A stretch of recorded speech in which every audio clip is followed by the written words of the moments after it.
Got a blown headlight in our Grand Cherokee. So it's the HID, so I've already taken it out. That's it there. That's the one we had in before. So I've got another video on how to replace it, so you can have a look at that. But I've given these ones a try. I'm going away from the HIDs, and we'll try some LEDs. So these came quite highly rated. They got big heat capacitor things on the back, but they seal in, so there's a cap that goes over the back again. So they are the exact same size as the stock ones.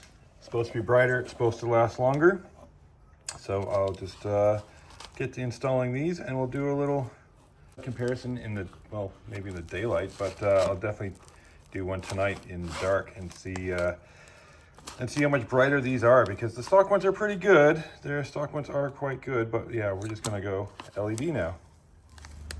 Even in the daytime, you can see they're a bit brighter, just a brighter hue, so that should be much better at night. And yeah, I really should have filmed one of each, but yeah, it was a lot dimmer. But you know, there's an older bulb on the other side too. So yep, they're easy fit. You know, see my other video for it, but it's not the, you know, one side simple, one side not. If you've got a V6 or a V8, much easier.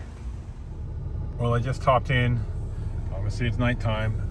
Yeah, these are pretty bright, and it's a nice. It's a bit, I don't know, it's a bit bluer light maybe? I don't know, it's hard to tell, but yeah, it's definitely nice and bright. But these were great headlights to begin with. And yeah, there we go. Okay, easy. Recommend these ones, and hopefully they last longer than those other bulbs.